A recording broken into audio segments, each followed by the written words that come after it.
Back to listen to part two. I appreciate the return, and hopefully you got a lot of great information out of last week's session. This session, we're going to go through the entire networking and LinkedIn and job search portion of the program, and it's pretty important. And for those of you, I don't know, maybe you can put in the chat if anybody is new. I don't want to go through slides that did not pertain that people saw already. I don't want to waste anyone's time this evening, so you guys can tell me if there's any newcomers.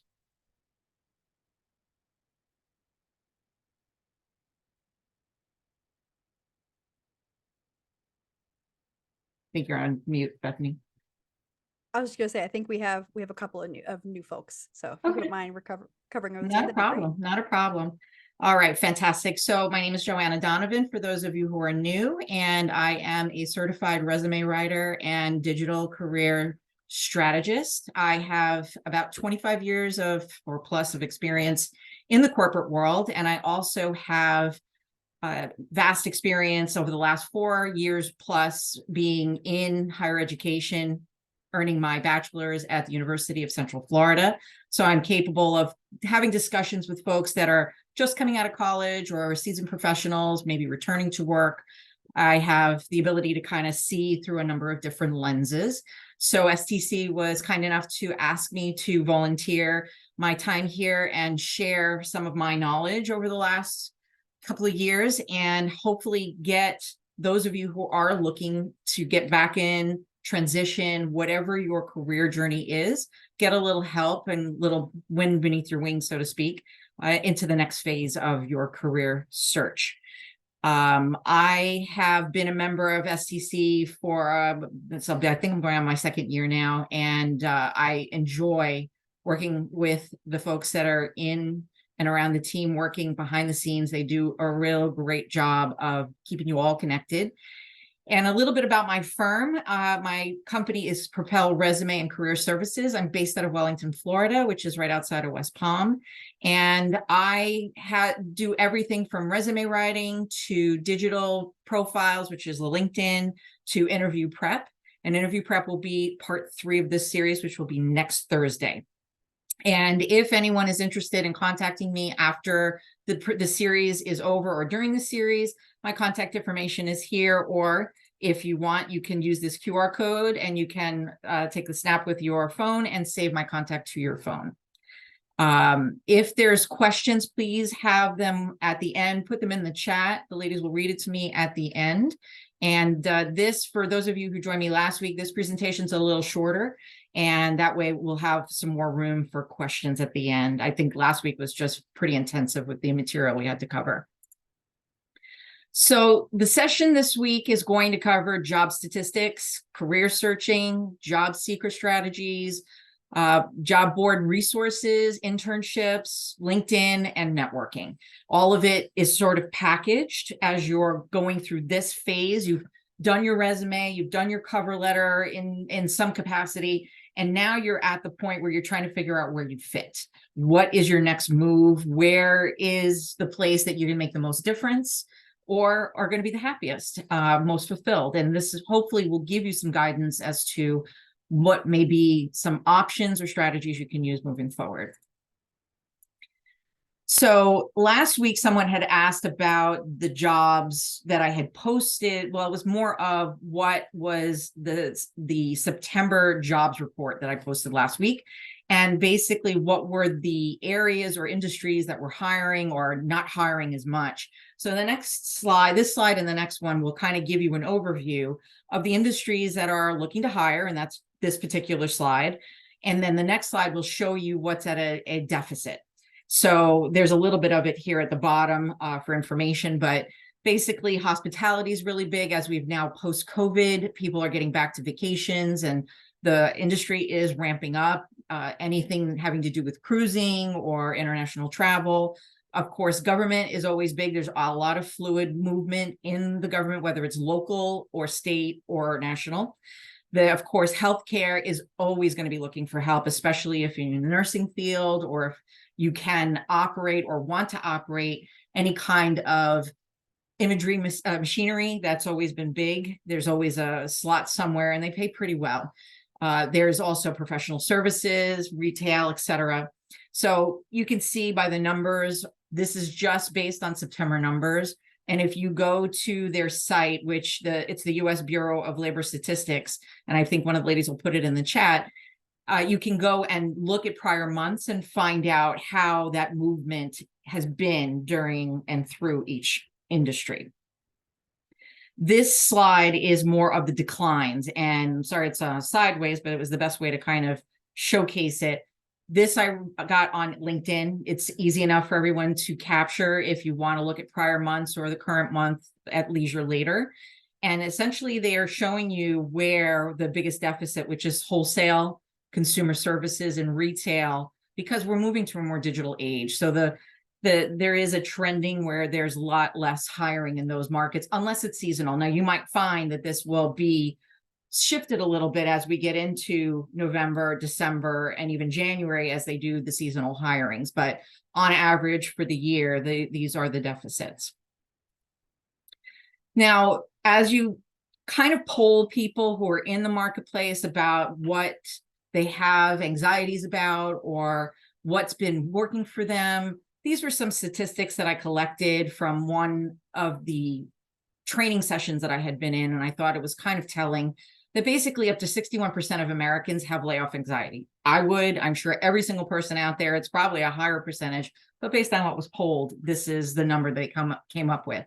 December and January are always the biggest months, and I can attest to that, not for myself personally, but I have seen friends and family be let go during this period of time. People are swishing their budgets, and I kind of want to give you some insight as to when you see these very large layoff segments happen, whether you're looking at Salesforce or Cisco. I believe IBM had some layoffs, and some of the other bigger tech companies. It's almost like a copycat effect. Someone decides to make a judgment call about their budget. They feel that they're too top heavy, they need to save money, whatever their initiative is. And then because we're in such a digital age, word gets around fast.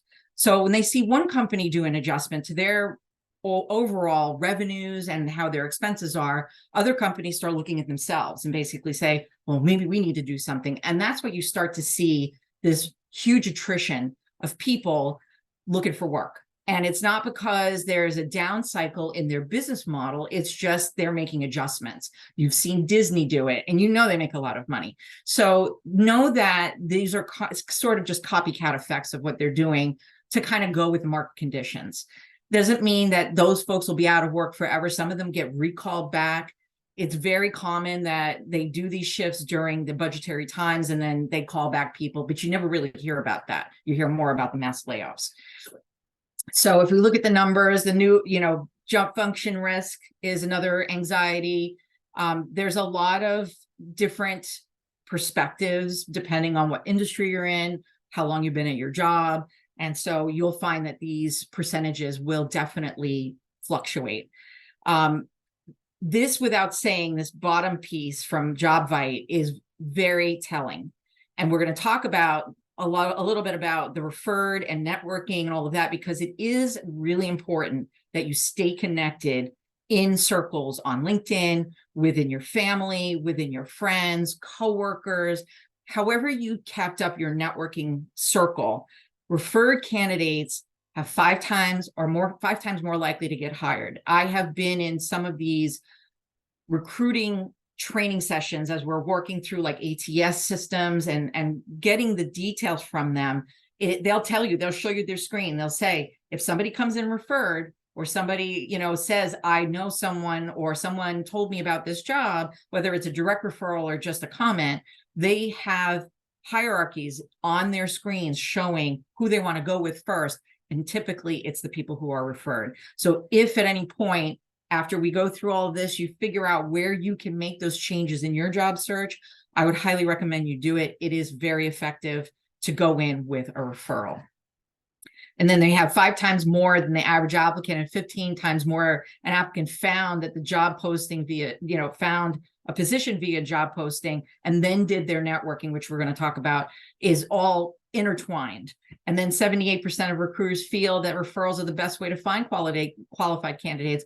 Why? Because you have somebody that's vouching for you. It's pretty human. It's a humanistic value that if you come to me and someone says, hey, you know, my friend's coming to you, she's a great worker, I would take that validation over somebody I don't know cold. So let's get into job searching. So everyone has a different method. Everybody has a different approach or theory, and you might adopt some of these. You might adopt all of them. You may have your own method of doing your job search. Hopefully you'll get something out of this to help you refine or enrich what you're already doing. It's not a absolute. It is just some suggestions of things that have worked for people that I have as clients and what I've done for myself. So basically, we want to know how you do your job search. How do you have an approach? Where do you look for open positions? Maybe you guys can put in the chat, what was the top site or top 2 sites that you would use to actually look for jobs? Maybe one of the ladies can share that with me because I can't see everything.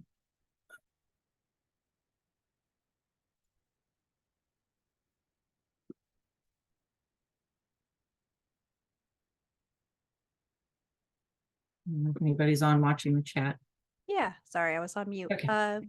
Allison said Otta. Laura said Indeed, but haven't had any luck. I said I use LinkedIn, but that was last year, so I'm not sure how much that might have changed. We have Vicky says LinkedIn, Indeed, or STC Slack. Okay, fantastic. And they're the popular ones, and there's nothing wrong with it other than I'm going to give you a better way. At least I believe it's a better way, and it kind of takes out some of the issues with fake jobs or a delay in response time by hiring managers. It's not a foolproof way, but it is an avenue that a lot of people don't use. So when people begin a job search, their first step is to often scour the job boards for posted opportunities. It's, you know, on a typical day may look like you log into your computer in the morning, you browse multiple job boards, you find 10 jobs that seem interesting, you submit your resume, and then you wait for a response. And then day 2, you rinse and repeat. And you'll usually see people posting who do this, almost their career is actually applying for jobs sometimes, so that you see them doing 100, 200 jobs.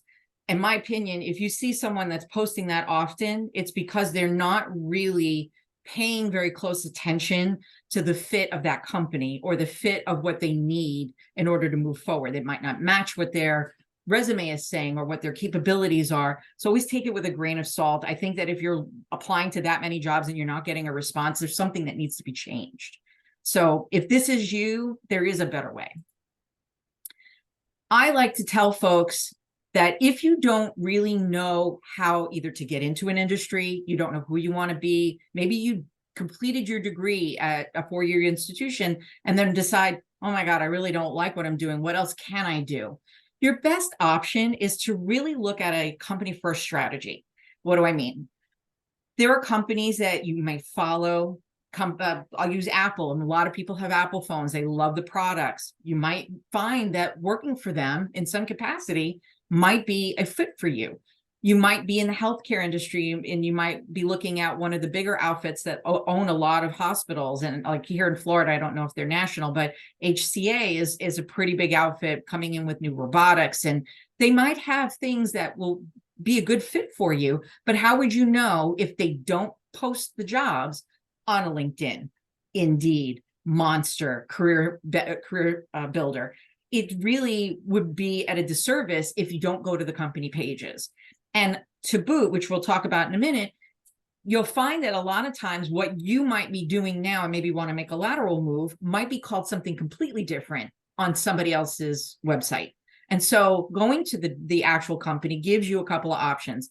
It gives you the ability to find maybe a direction, see if the company's a cultural fit, guide you on the different, you can do this for different career documents. If you're finding out that maybe I'd like to do, technical writing, but I want to do it for medical as opposed to technology, well, then this is going to give you an idea of what the company does so that you adjust your documentation to match what the company's looking for. You get to look at the structures and organization of the company, because then you want to make sure they are not somebody who's going to go out of business. You want to make sure that they have growth coming. it really gives you an idea of what is coming up down the pipeline for them and whether or not you want to be a part of that. It also gives you an ability to do networking, because if you find a company that you want to work for, well, then you can use a LinkedIn that posts a lot of times hiring managers, or you can look up the people who work for the company and you can do the networking we're going to talk about in a few minutes and kind of introduce yourself or ask them how they got in the door. There's a multitude of ways of using that networking possibility. And of course, you have control. You're not married to whatever is on the job boards. You actually have autonomy by virtually going to any company and looking at their career pages if they have their independent career pages. We talked a little bit when I asked the question about third-party sites. These are probably all very familiar. There might be a couple of new ones in here, like a Well-Found. A Snagajob is pretty easy. FlexJob if you want to do freelance work. Ladders is another place that I believe if you pay, you can get some free ads, but basically if you pay for their premium, sort of like a LinkedIn, you get some enhanced searchability on their website. Glassdoor will give you some help. I caution you on Glassdoor because that's more of people wanting to post their salaries and their feedback, but there are times where you will find some valuable jobs on there. And of course, you have your smattering of LinkedIn, Indeed, Monster, and Career Builder who have been around a long time. I recommend 100%, unless somebody says otherwise, like a company doesn't have their own career page and they use one of these sites as their career page, use third-party sites as your research only. Go there, look and see what company, the company page, go see what jobs they're posting, and then go to the actual company and see if the job is real. Because we were alluding to before this call that there are people who post fake jobs or data mining jobs. They're only out to get your contact information so that they can send you spam. Who needs time, wasted on that kind of, kind of garbage that comes into your emails? You don't need it. You don't need the ridiculous phone calls. So your best bet is to find the job and then go over and take a look on the company websites and see if they actually exist. Sometimes you'll also find that jobs are expired, but the hiring managers didn't take them down, or they're 30 days old and they didn't refresh them. So you have no idea whether or not they're live and what have you. So it's better for you to use these places, these websites, as a place for you to do research and then do your due diligence. Well, why would we do that? It also gives you the ability to research the companies. And we talked about last week was your cover letters. You want to insert some information about your research that you did on the company. I personally, if I was hiring someone, I'd want them to know about me before they walked in the door. And that's been a norm for years. It's been one of those where you need to do your due diligence. You need to find out, why would you even want to work there? Because you might be asked that question. Why do you want a job here? You want to be ready. And being prepared with the research is going to put you hands down over the rest of the folks that don't do it. So definitely take the time to do the research, go to the company websites. Hiring managers and human resources professionals state that their emails are the first place they source new candidates. I have been in these training sessions and they tell you that there are so many candidates that use these third-party sites that it is clogged, which is why they use the ATS systems now. They would prefer to go to their emails, a place that's less traveled, to take the road less traveled, but more noticeable, because not everybody wants to do the legwork about filling out the application or sending in or answering maybe some behavioral questions. I assure you, do it. I had a woman who hired me a couple of months ago. She was a PMO, and basically I gave her all of this research and I gave her all of these tips. And within 1 week, that woman had another job that paid her twice what she was getting before. Now, she was an anomaly, but she followed it and she came back to me and said, they told me that I was the only candidate to apply directly to the website. And that was one of the top reasons why they picked her out of the other folks that were qualified. So why not get the leg up? Do the research, go direct. Internships. So once you figure out where you want to go, maybe you're fresh out of school, you want to be able to get your foot in the door somewhere. And internships are a great place. You're probably being told, if you're in college right now or you've just graduated, that this is the place to start looking. You, again, follow the same pattern that you would if you were looking for a regular full-time job. There is an entire page on LinkedIn about internships. So it's very good practice to go there and check them out. And again, go to the websites. There's a lot of companies that are doing internships that are really valuable. They pay decent money. My company that I worked for in finance basically had been doing it for years, and I couldn't believe how much they were getting paid for their summer jobs. It is the way to get your portfolio built, whether you're doing it for a website pieces or the fact that you're getting your skills built. Both portfolio views are going to be helpful for you. So doing these internships is great. Where would you find them? Leverage your professor networks. They all are connected to some companies, or they know other folks that are hiring in that sphere, because people come to the colleges a lot. Look for active sponsors or mentors. They definitely have job fairs at the colleges. Go ahead and seek them out. Start interviewing as early as possible. Communicate in your network with an open mind, because you might poo-poo an idea that is just maybe you really didn't feel comfortable, but it might be the doorway in to where you need to go, maybe a couple of steps from now. So look at everything. You might find that you're surprised yourself as to what choices are out there. Make sure that you make yourself known in information sessions. So if you go to these job fairs, network with them, get their cards, share with them on LinkedIn, get in front of them. The more you're in front of them, the more they'll remember you. Make sure you get the decision makers' attentions, and you can find that out when you're at these fairs or if you're doing informational interviews. This is information that could be easily gotten if you just simply ask. There is a occupational outlook handbook, which they'll be putting in the chat, the link, where you can go in and take a look at the different jobs that are out there, what they might pay, where they are in the country, and you can research if you decide that maybe moving to another part of the country to even get a remote job, because as we'll talk about, sometimes you can be remote, but you have to be in a particular state, that you might find moving might be advantageous to you. Keep the door open. It's always easier to look at those options. Meet industry sponsors at events, update your LinkedIn profile, which we'll talk about, and make sure your resume is ready, which we talked about last week, because if you go in with something that is only half done, they're going to pay attention to it and you might not get chosen. Here are the top 8 companies for college internships. I do not have links for these, but you can certainly take a snapshot of this and look them up. They all have fabulous programs, and it's worth looking into. I don't care if you're in tech comm. It doesn't matter. There is something for everybody out there, and you just have to do your research and take a look. If at the end somebody wants to see the screen again, I'm happy to bring it back up, but there's a lot of this you can research yourself on the internet, but this is the top 8. Okay, let's talk about LinkedIn. I believe everybody here has a LinkedIn page. If you don't, please start one. It is really important that you have one that is up to date, that has the features we're about to talk about, and that you have information posted to it that matches your resume. If you don't do your resume and you put if you don't have it done to be prepared to actually go on interviews, and you copy whatever's there into your LinkedIn, A, it's going to show that there wasn't enough attention paid to it, but B, you always want to make sure that your information matches, and we'll get into the nuances of that in a minute. But the reason why we do it is because we're in such a digital age. It's a professional focus. They may not look at it first, but they will look at it second. They will, if you have it on your resume as a hot link, it will definitely be followed through, and the hiring manager will find you. They will also sometimes seek you through your LinkedIn before they get your resume. So you definitely want to make sure that it's polished. And there are tools that you can set in your data privacy settings where you can upload your resume, and you can set it to where the hiring managers can find you. But if you're working, they can't see you, like your own company can't see you. So you should be able to adjust those settings without having to put an open to work banner up. Your user profiles, the platform functions as a digital online resume, just as we spoke about. It is a way for people to network with you.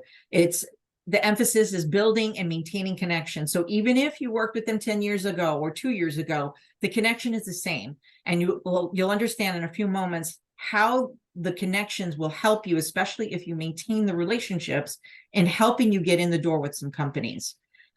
Join the groups and committees that are on LinkedIn, because there are a lot of really fabulous groups. STC is one of them. You can get onto the internship one. There's one about mental health.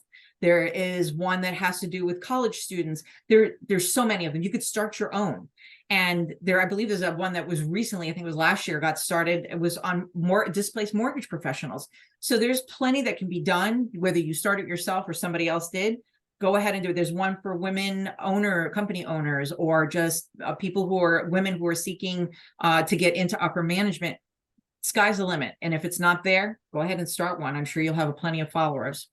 And then, of course, you can do analytics and insights. You can track your visitors, your engagements, and other metrics. You can do more with a premium membership if you can afford it.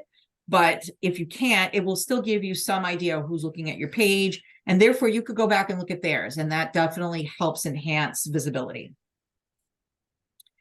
Now, I'm going to go through this, but I want to be very clear. There is a deep dive on LinkedIn when I do it in my practice that we don't have time for here. So I'm going to give you the highlights. If at any point you decide you need a professional, I hope you think of me, but know that the deeper dive on this is necessary because there are a lot of nuances on LinkedIn people do not utilize, at least not to their capacity. And that becomes a detriment because you're not being sought by the content that you have on your site. So if you don't do anything with it, or you just put it up and you don't add anything to it, it's not going to do you any good. And so if you're paying for it, then of course that's a waste of money. But after this, hopefully you'll have some idea after building your resume, what to put into the profile and to be able to have it optimized. So the first thing right off the bat is you need to have a professional photo. You can't be sitting with your cat. That's Facebook. You can't be, hanging out, having a beer with somebody at happy hour. That's not the professional photo. This is not, it's a social site, but it's not your Facebook social site or Instagram. You want to make sure that your background is clear. You want to make sure that you have the ability for someone to look at you and see, that you're taking your career seriously. And that's really all it is. There is some question about people making judgments or about, being very biased about photos. There isn't anything you can do about it. They can be biased about you when they see you in person. So I think putting your best foot forward, always have professional clothes or whatever that photograph looks like, make sure you can do it. Now, there are a lot of us that don't have the money to go and have a professional photo done. And in one of the groups that I was in, we found out that there was a website, an AI website, and thank God for AI. We talked about ChatGPT last week, but there are AI websites out there that will help you produce from a regular photo, a professional photo. One of them is this company called Dreamwave AI. I couldn't believe it. And it scares me and it excites me all at the same time. I tried it for myself. So basically you send in like 4 or 5 pictures of just regular shots. You took at the beach, you took at a family photo, a family party, whatever it is. Could be your college, a photograph that you had. And I sent mine in. I sent a bunch of different options. Some of them were not good lighting. And this is what I got. I think it came pretty damn close. I did not sit for these photographs. These were from pictures that I had sent in. Some of these, at least one of these is at least 10 years old. Now, they aged me in some photos. You get like 120 photos for like $40. If you don't like any of them, it's 100% money back guarantee. But if you have the $40 to spend, I think I got out of 120 photos, I think I got a dozen of them that A, looked like me, and B, were in professional poses that I could use on marketing or to put on my LinkedIn or whatever my purpose was. So I thought it was pretty intuitive software, and it didn't break the bank. So if you're looking for a professional photo, this is a great option to check out. And again, it's 100% money back guarantee if you didn't like anything that came out. And I will tell you, there were some that it was like, I hope there's no doppelgangers of me, because there was really some scary photos out there. So it was pretty funny. Now, there are other things you can do to kind of sophisticate your website on LinkedIn, or your page on LinkedIn. You can customize your URL. There's a way to go into your settings, and basically a brand new site will have a bunch of numbers or letters or a combo of them after your name. You have the ability to go into your settings and customize your LinkedIn titling or the URL so that it just reads your first and last name, or maybe you'd like to be known as something if you're trying to brand yourself. You could change it to whatever you like, and that will actually show up much better than having a string of numbers that is entirely too long if you don't know how to I think a lot of us know how to hyperlink here. There are a lot of people who don't. Hyperlink the word LinkedIn with the URL to your LinkedIn page, but it is good practice to go ahead and customize it. And then you get into the body of the content on your website. There are a lot of schools of thought about what to do. I typically like to tell folks what you want to do is once you have your resume set up, take the content or the branding statement at the top of your resume and copy it in to the about section of your profile. You can give yourself whatever title you like. It should be something that has to do with your industry or your specialty. If you're somebody who's a blogger, or if you're in tech comm and you have a specialty, put it in there. Put in something that's searchable. The idea is to put in words that would be used by a hiring manager to find you. Because if you put down that, you're an aerialist but you're working in tech comm, well, that's really not going to help somebody find you. So you want to be pretty specific about what you're doing, and that way they can find you a little bit better. But your about section, you would take your branding statement. I encourage people to put a little blurb about them personally. Maybe you're someone who runs 5Ks. You might be an avid volunteer for a particular organization and are pretty proud about how much money you've raised. You might want to talk about your family. Whatever you do, don't talk about anything that's going to put you in jail.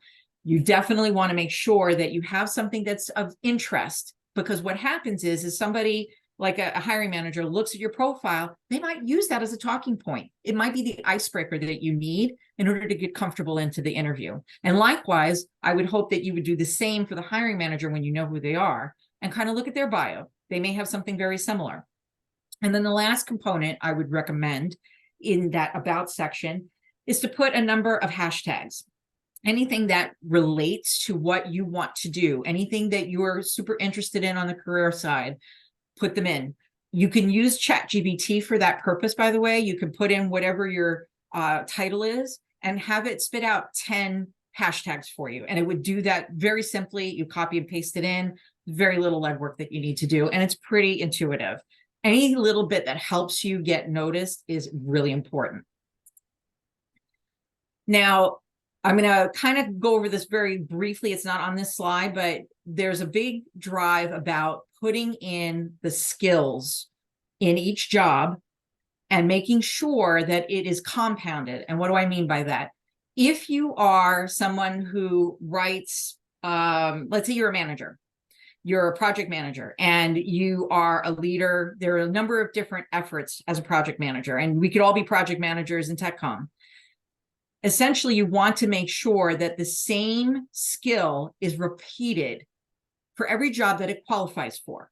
So if for the last 5 jobs, you were a project manager, you would put down, leadership or communication, whatever is essential to that job, whatever your top 5 items are. If you repeat them, what it looks like to a hiring manager is that you're not a one-hit wonder. You've been doing it, you've been growing into the role, and you have the capacity to continue doing it for whatever they might be hiring. So make sure that you're very strategic about how you lay it out, so that once they search you and they pick on you to go ahead and have an interview or have just a brief conversation about if you're interested in a particular position, you already have everything built in. Now, based on that information, you want to make sure that you continue down the profile and you get with your network.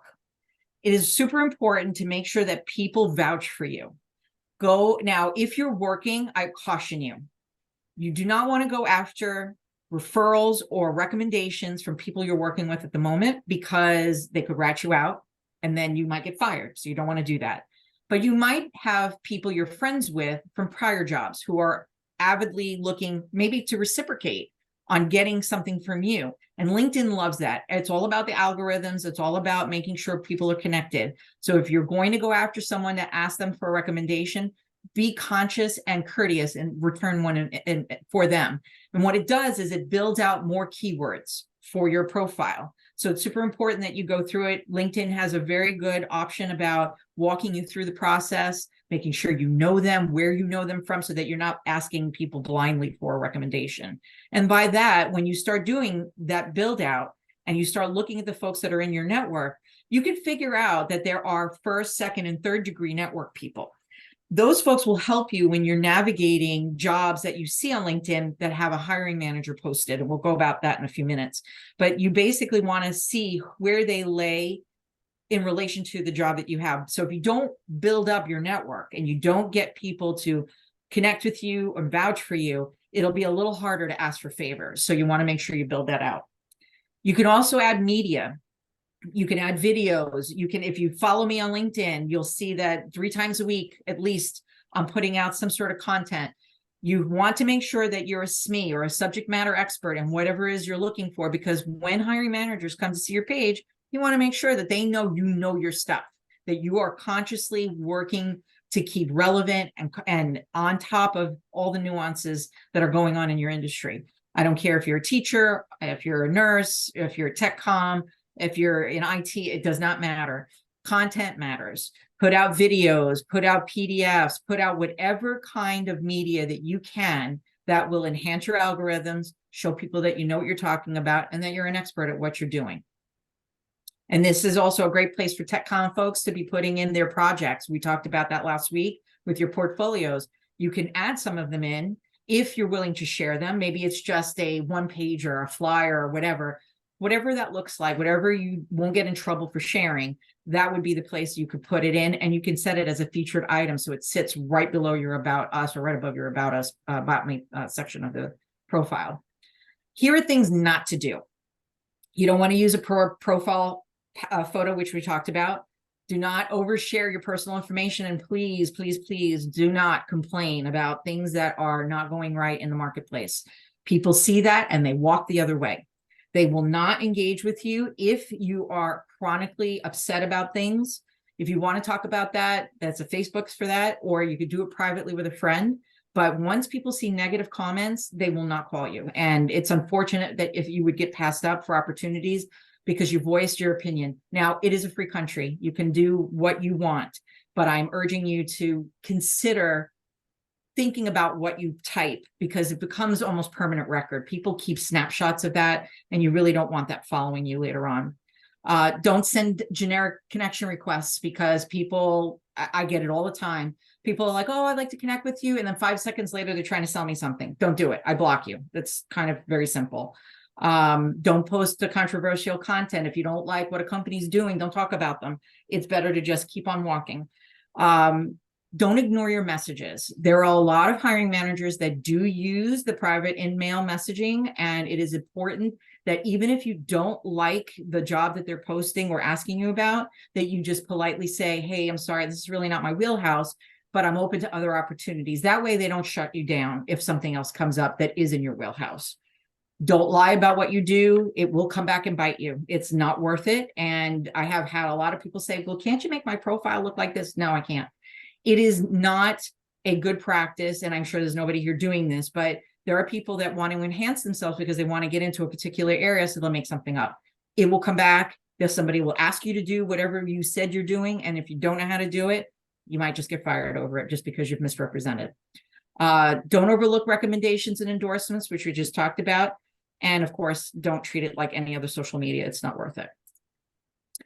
Here is an algorithm. Basically, if you are looking to publish content, and they'll put this in the chat, this link is actually on LinkedIn.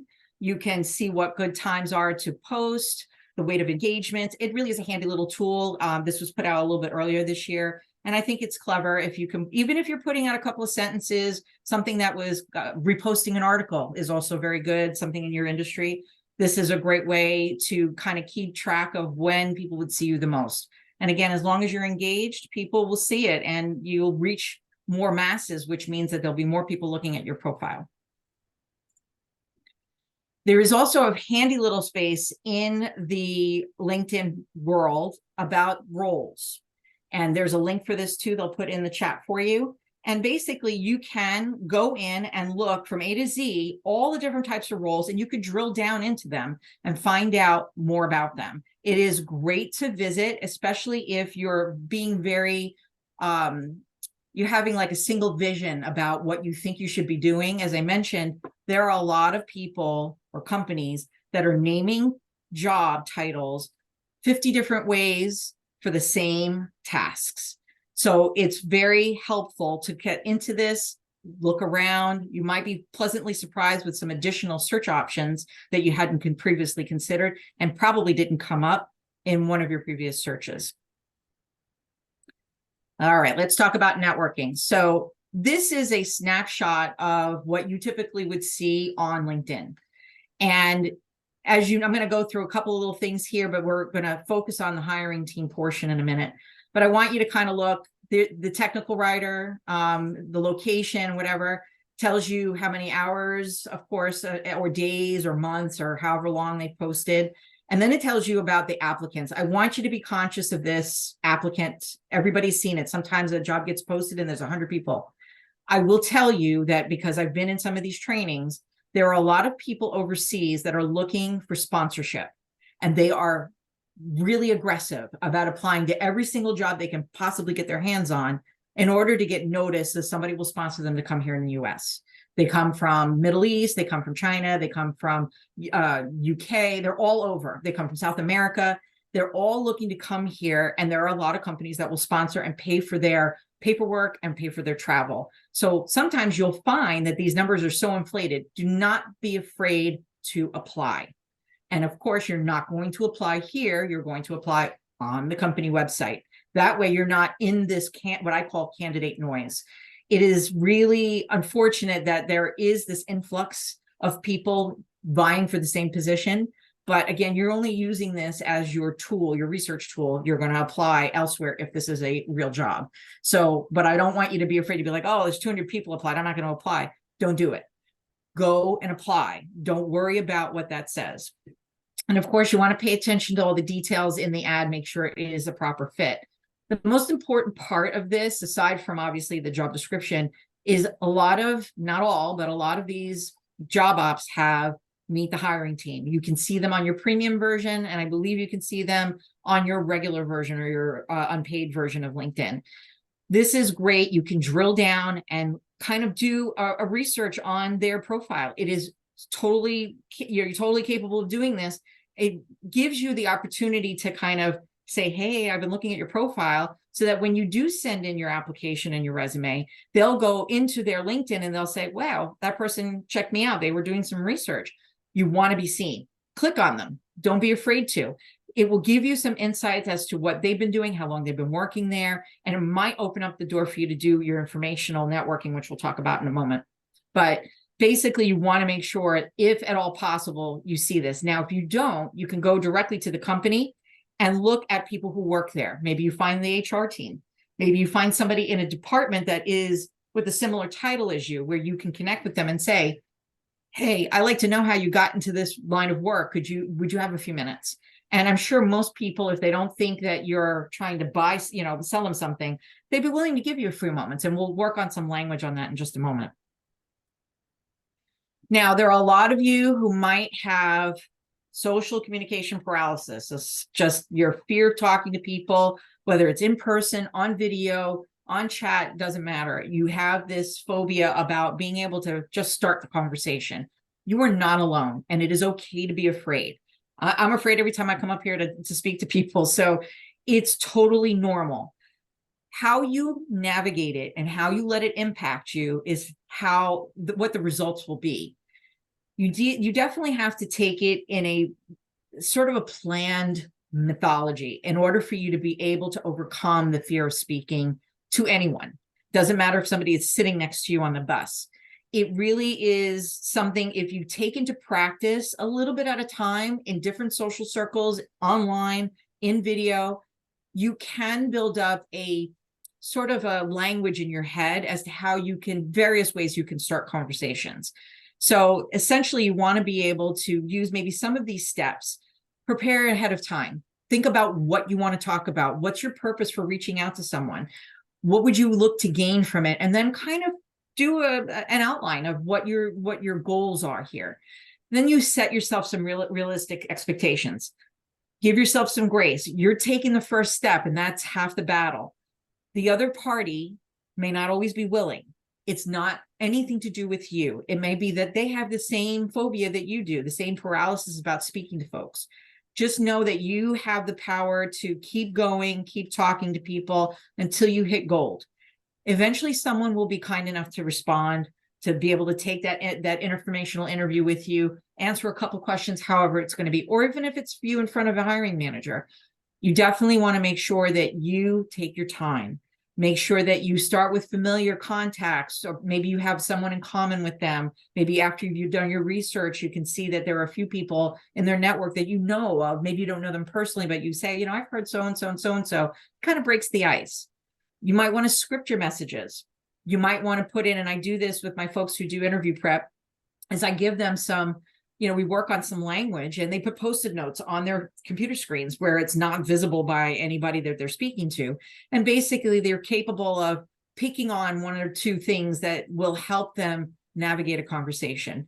There are also a couple of good books, which I should have put in here. Maybe I'll put it in next week's presentation, that are good conversation starters. There's a cute little book out there that will give you nearly every kind of interaction and give you maybe a starter question, break the ice question to get you in the door, get the conversation flowing. And take it slow. Be patient, take it slow, but most of all, be authentic, be yourself. You never have to be someone you're not, because it doesn't ever end well. If you let people know, look, hey, I'm a little nervous. I don't do this, you know, very often. So please have some patience with me. You will find that people are very gracious about giving you that latitude. So don't be afraid to speak up. Now, here is an example of introducing yourself on LinkedIn to somebody to be able to get some help. You might have sent in your resume. You might have, you're thinking about, you know, going in and looking at some opportunities. You've researched a company. The next couple of slides are going to be different ways to connect based on what your situation is. And this one is asking for assistance. You know, basically you're preempting, they might not have any jobs. Maybe we're back to that looking at company first strategy. You might want to work for, let's say, Disney. And Disney doesn't have the job for you right now, but you know who maybe the hiring manager is, or someone who works in a particular department that you want to work in. You can send them your resume and then follow up with this in either an email, or you could do this on the in-mail and say, hey, you know, I've been working in the industry. Here's some stuff about me. If you hear of any open positions, because you never know. Tomorrow, someone might come up to them and say, hey, we're going to hire, expand your team, start looking. And they'll already have your name in their sites. They already have your information. Don't be afraid to apply, even if there isn't a job. And I don't know if you guys want to screenshot this. I believe this video will become available in the YouTube network for STC, that you can copy this later, but it's pretty standard and it's very helpful. This is instructional interviewing. And this is where I recommend, where if you're looking to get into a particular field and you're not quite sure what part, excuse me, this would be a great way to kind of ask people who are already in the industry how to get in. I think last week there was someone asking about, well, I'm a teacher, how do I get into TechCom?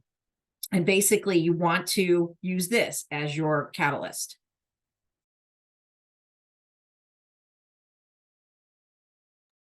Excuse me one second.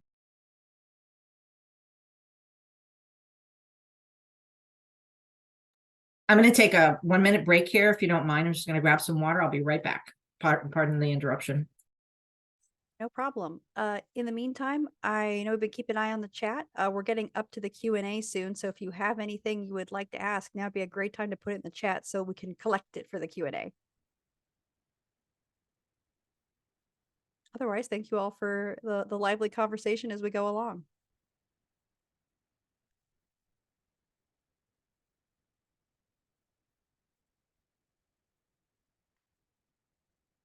And thank you to Julia for sharing all the links. You're awesome. Thank you, ladies. I apologize. We talked about having some nonsense going on in the world, and apparently I'm not over it yet. So thanks for hanging thank you so much.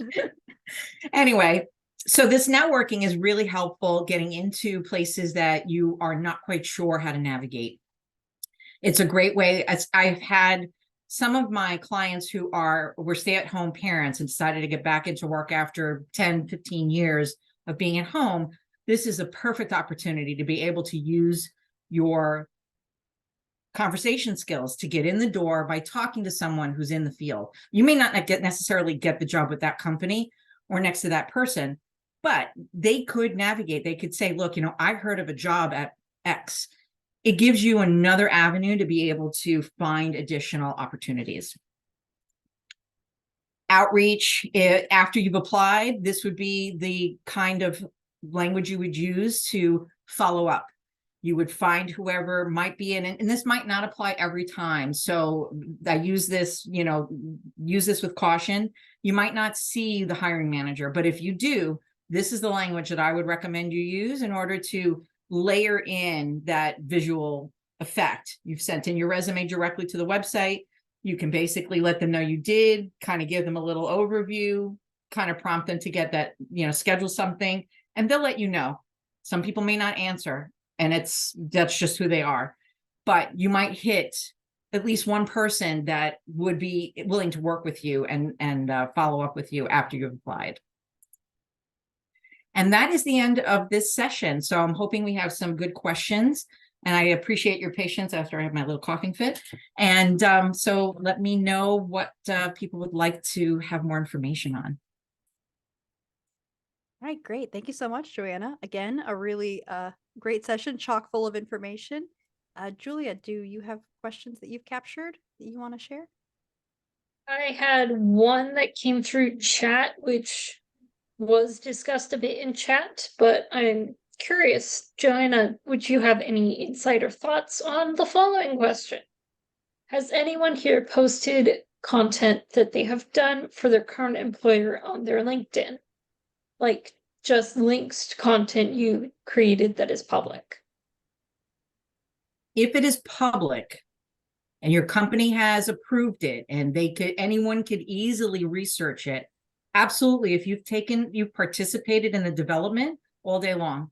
I caution when it's private, when there are company policies that are not found on the internet, then I would say don't do it. But if it's public knowledge, absolutely. Say I participated in the development of this, and actually you could build upon that too by saying I worked with a team. That shows that you have, that team, the ability to work with teams. The fact that you worked on a big project like that could be publicized, that's great. That's a great resource. We had some that were sent ahead of time.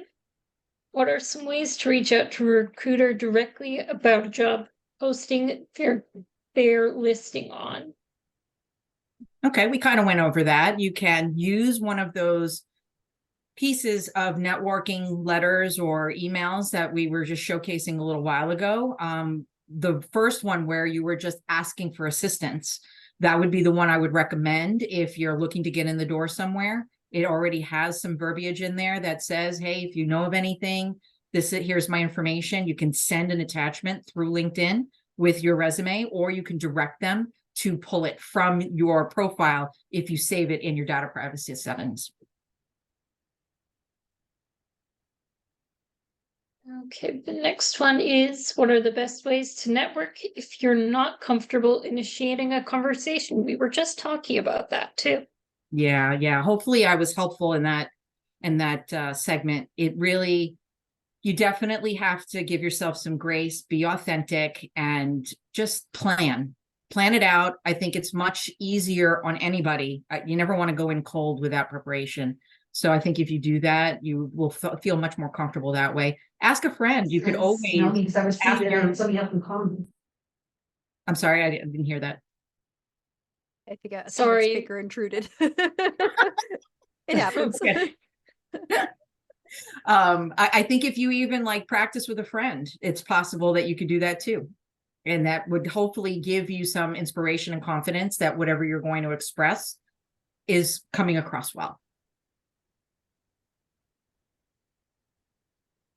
Yeah, absolutely. I know we say it's great to network. It's really better when you get to the point where you have a network and then you have people you can reach out to. So it's so much easier to say, so-and-so, please introduce me to this person, or can you help me connect to this person, or you work for this company. Do you know this hiring manager? It'd be really great if you could go to them for me. Yeah. And have Well, I someone. do want to touch upon one thing really quickly. We were talking about your first, second, and third connections on LinkedIn.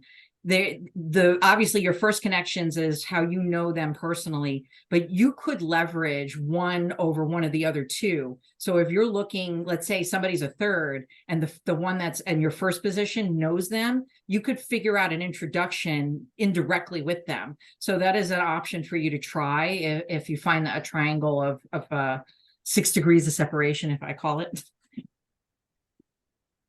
Yeah, absolutely. And I'd say also, if you're in STC or STC adjacent, I'm always happy to help folks who are in the community or connected to the community, especially. And I think many of us are. And we did have one more question. I do have some background noise, so I apologize. But how do you form genuine relationships without sounding sleazy, in quotes? I think there is a way to be genuine. Just be yourself. I think if you go in with a very, I think, upfront approach and say, look, I've been looking for work. I'm not trying to sell you anything. I'm not trying to, get anyone in trouble, but I'm looking for connections. I'm looking for leads. I think if you just be upfront with people and be honest, that's the best policy, honestly. I would appreciate that more. I've had people come to me and say, have you heard of anything? And I'm happy that if I do know something, I will refer them. I think during STC, I think Nicole does this a lot too. She reposts a lot of stuff on LinkedIn that she's finding with people who may or may not be in her first position social circle, but basically are posting some really good content. And there might be a connection there where you can even say, I know so-and-so who reposted your job. And that way they at least know that you're paying attention. And that would definitely not be sleazy by any stretch. It would actually show you did your research.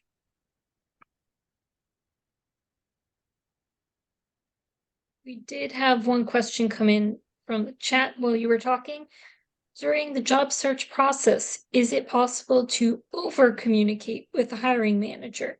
I appreciate the templates you've shared in the presentation.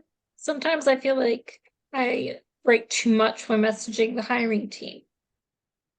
Yeah, that can happen. I have seen people write their entire life story. It can be overkill. I think if you keep it short and sweet based on the templates I shared with you all today, I think that's genuine. And I think if you're looking for timing on follow-ups, so you've sent in your resume, you've sent in a follow-up right afterwards to kind of alert them if you know who the hiring manager is, I'd say you pace yourself, give it a week. Ask them, is there a timeline that you're working with before hiring this position? And that will give you a gauge in your head as to how much to follow up. I had a guy who it took him literally 6 months to find a job. And it was because he was very focused on one thing. He did not want to do anything else. And so he was being super patient. And he kept asking me, should I follow up again? Should I follow up again? I think once a week, unless you know what the dates are from the hiring manager, is a sufficient amount of time. And I think after a certain amount of reach, I think you then either need to pause or you need to space them out more. That way you don't overdo it and you don't really turn them off, because that's the last thing you want to do. But they don't want you to ghost them either. They don't want you to say something and then walk away. They want to know you're interested. So you have to watch the balance on that. And I think if you ask them the question, they'll probably give you a pretty good timeline as to what they're working with. All right. Looking at the time, we're a little bit past 8:30. Julia, just last check. I think we got all the questions that were submitted. Yes, we did. And I would ask that everybody who is here tonight, put your emails in the chat, please, because if you were here last week, you'll know why. It'll be easier for us to keep track on our attendance this evening. And I'm hoping if anyone has questions that they're more than welcome to go ahead and email me or send the questions through the ladies here at STC, whatever you're more comfortable with. And I'll be happy to get you some responses whenever they come through. So I want to thank you all for coming here tonight and spending your evening with me, and hopefully you got a lot out of it. And hopefully we'll see you again next week for the final event in our series, where Joanna's going to dive into interviewing, everyone's favorite part of the job search process.